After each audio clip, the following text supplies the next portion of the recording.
on to our next section here. And this is the Retraining Goals segment, where each month we spotlight a retired racehorse in their second career.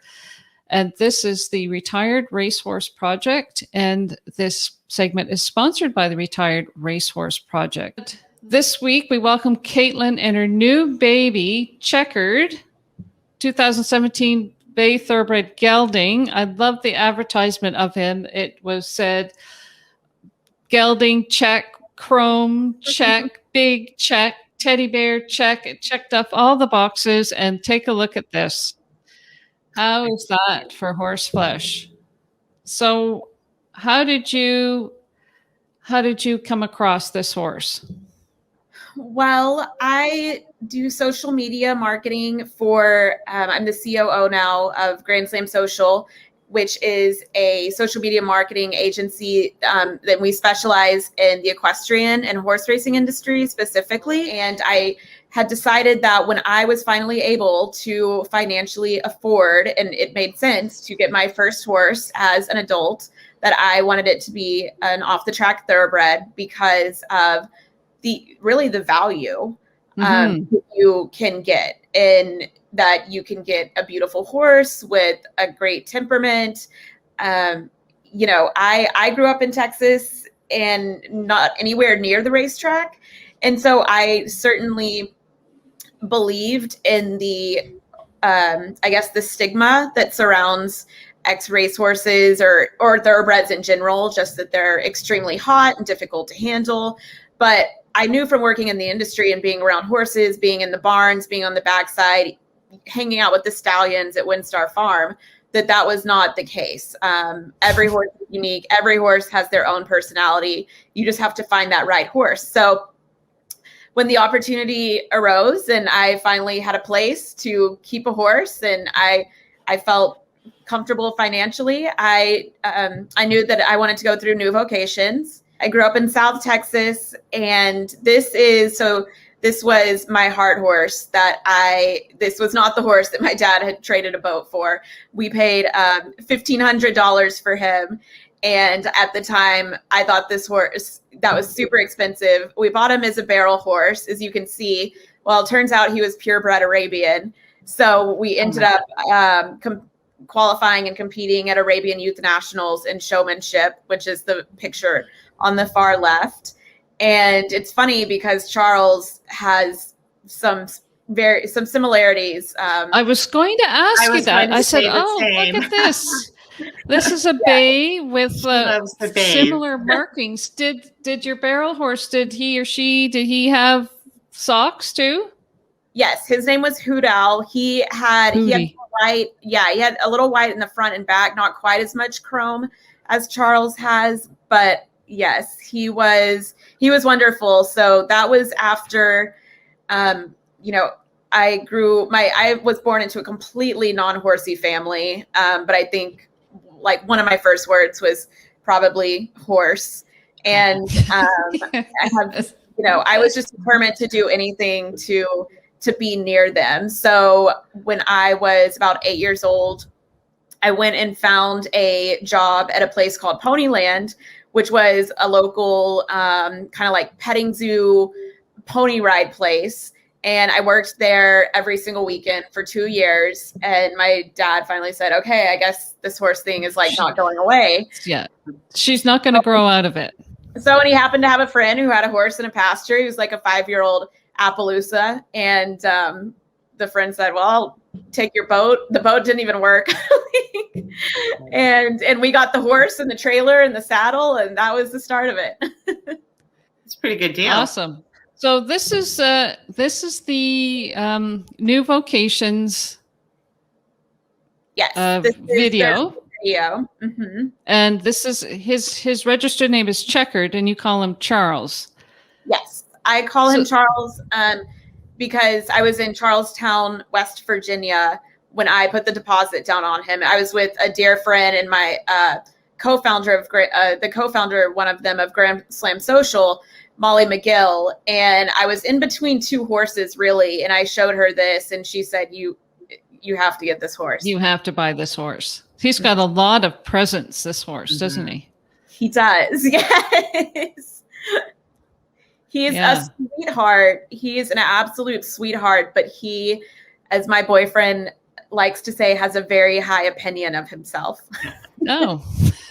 It just wasn't, he just was not meant to be a racehorse. He did not find that very amusing. He raced once on the turf at Lone Star Park, and he won $100.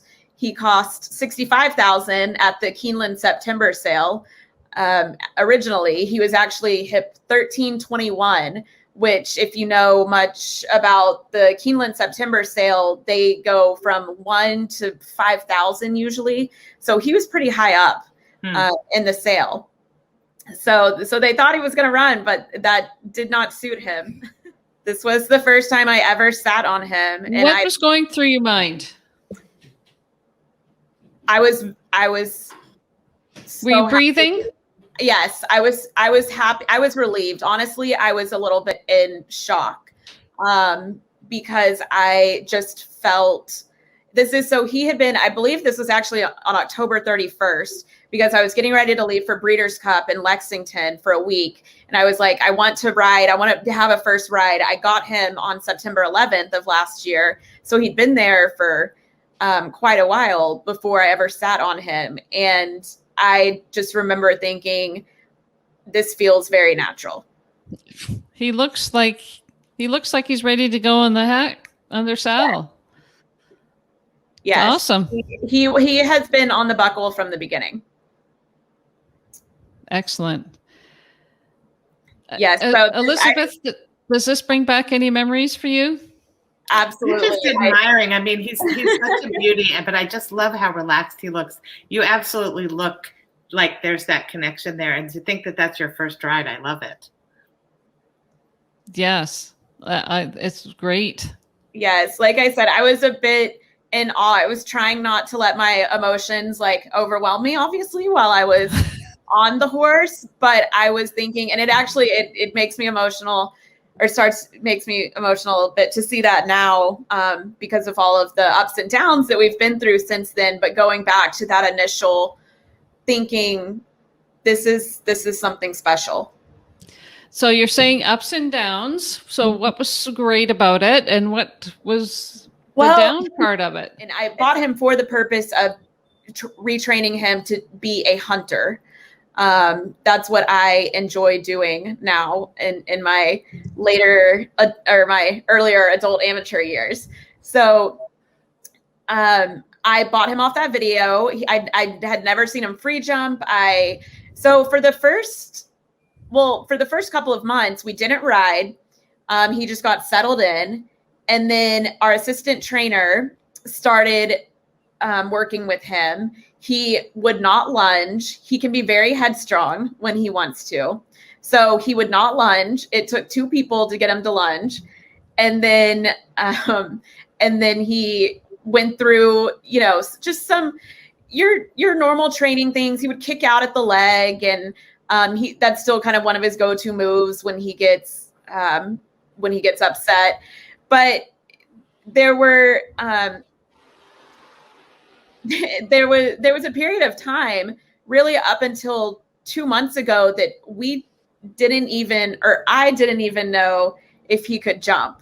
As I said, I never saw him free jump or even under saddle before he showed up in my front yard. Here's a video of you with him now, Kaitlin. Well, I shouldn't say now. Here is something that May. It looks like it's May. Pretty recent. And my goodness, he has really progressed. He looks like he's just taking it all in stride. No pun intended there. He's just taking it all, right? This was our first time doing anything other than cross rails, and this was actually a huge moment as well, because a couple of weeks before, he went to his first horse show at the Great Southwest Equestrian Center in Katy, Texas, and was phenomenal. He just blew me away at the show. He jumped the 2-foot with my trainer, and I was just so in love. And then we came home, and he got a day off, and or he got a day or two off, and then we came back and started riding again, and he was not having any of it.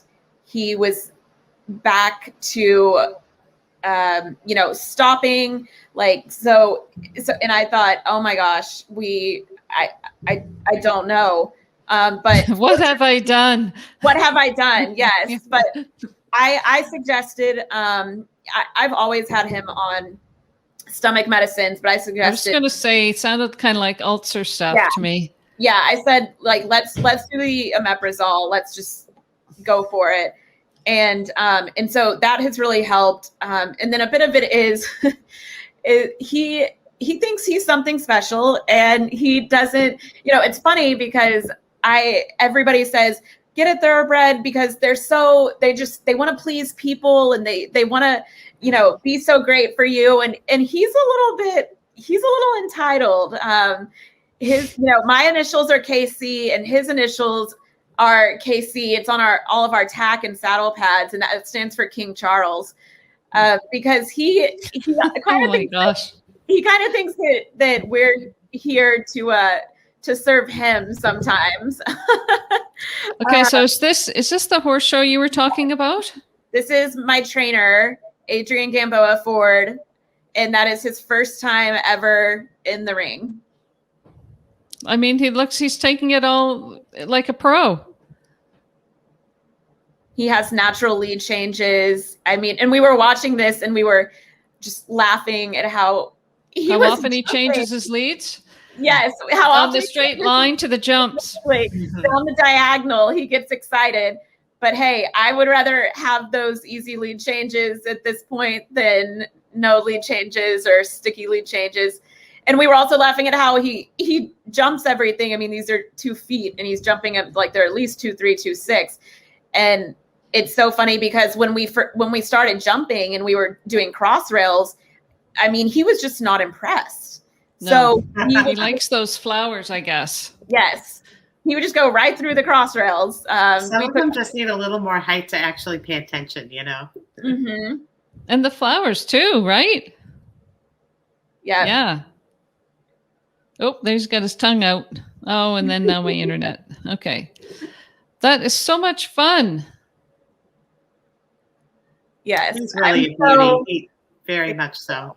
Can I ask a question? I'm wondering, what was it like? So you bought him sight unseen. I want to hear the moment of the meeting. Oh my goodness. I was so, it was really nice in this day of social media and everything being documented. I have video of him arriving, but I was on my own. Pretty much everybody had gone home from the barn. His schedule his transportation schedule had been a little messed up. Originally, he was supposed to come early in the morning, came late at night. And my boyfriend was in Massachusetts, and my family was not there. So it was just me and him and one of the barn dogs. And the guy walked him off the trailer, and he was a little shaggy for my taste. He just had his mane was a little bleached and just minor. He had front shoes, but he didn't have back shoes, and he was just kind of like, hey, and he was just the sweetest. He was just so sweet. My mom actually came the next day and met him. And my mother, who is actually afraid of horses and does not love the idea of me riding and especially jumping, fell in love with him. And awesome. And he's just a sweetheart. And I will go, especially, or in the early days when I wasn't riding, I would do a little bit of showmanship work with him. So he knows how to square up. He knows how to back up. He knows how to pivot. And I would do those things with him. And then I would also just go and sit in his stall. Yeah. Get to know him. I think I think a lot of people don't have the time or the opportunity to do that. They come out for their once a week lesson, and they that's their horse time is an hour or something like that. And they don't have the opportunity, unfortunately. And I think you learn a lot from your horse, like you say, sitting in the stall with it. And it was really hard actually in the beginning, because I had always just assumed, you saw my horse Hoot Owl from my teenage years earlier, who I described as my heart horse. I had done leases up until, short-term or small leases, nothing major. And I'd always just assumed that when I got my own horse, it would be like an immediate connection. And that was, I definitely loved him, but the connection was not immediate. And we still work on it. We still have good days and bad days. And where some days I feel like he would do anything. He trusts me and he wants to please me. And then some days where, he's a 4-year-old gelding who, he was, he hasn't even been a gelding for a year. Right. And, I just want to say, I appreciate so much what you just said, Kaitlin, because, in the book or in the movie, there's always that like love at first sight moment, or often there is. But in reality, most of the time you have to get to know people to know what you like and don't like about them. And that communication with horses is like, just because it's a little slow and you are figuring each other out, that doesn't mean that it's not such a great relationship. But that's so honest. I really like that. Yes, and I feel like that's something, that's been a huge learning part of this experience for me, because as I said, I just assumed when I found, I saw this horse on the internet and I was like, this is the one. And I just, obviously he came off the trailer, had no idea who I was. And we've had to go through the ups and downs, and we still are, but I've seen his potential. And I loved him even before I saw his jumping potential, which I think is phenomenal. And I think that he's going to be a great ambassador for thoroughbreds in the hunter world. I like what you say that he's going to be a good ambassador for the thoroughbreds, because there is some stigma around that. Like you mentioned before, sometimes they just don't want to even touch it because they get such a bad rap. But it's not, I think it's not the horse. It's oftentimes the way they are trained, right? Right. It's and what they're doing on the track. And that was another thing as I said, new Vocations, I was very confident in adopting from them. He came from great connections. So I looked for that. But I think, the hard thing, I guess, what makes me kind of just get a little upset when people talk about the crazy off the track stigma is that these horses, any horse can be a dangerous 1,000+ pound animal. Exactly. And especially a young horse.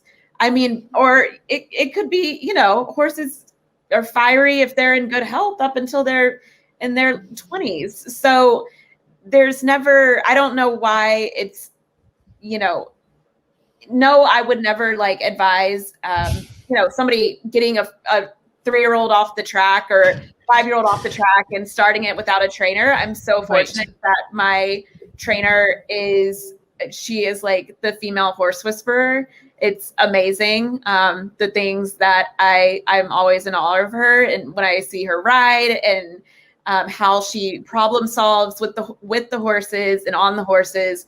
And so, but I think as long as you take the right precautions and you have the right support system, and that's really what it is too. You need a support system.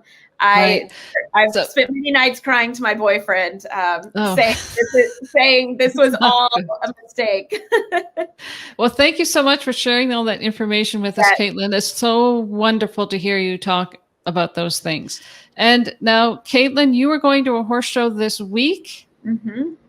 I can't wait for next week, and I want to see and we want to hear all about it. I hope you're going to be able to take some videos and show us what's happening. Yes, he schooled. He traveled beautifully. I will say, handled the journey beautifully. He schooled for the first time with my trainer today in one of probably the more impressive rings. If anybody's familiar with the horse park, the Kentucky Horse Park, it's the Walnut Ring, and it overlooks the cross country and steeplechase course. And there was a 6-stride going directly at that view. And he had some baby moments schooling for sure. But of course we expected that because he is a baby, and you can just see his mind working, and just, he has the kindest, most intelligent eyes. And so he is, he's showing tomorrow, and thank you. Yes, good luck.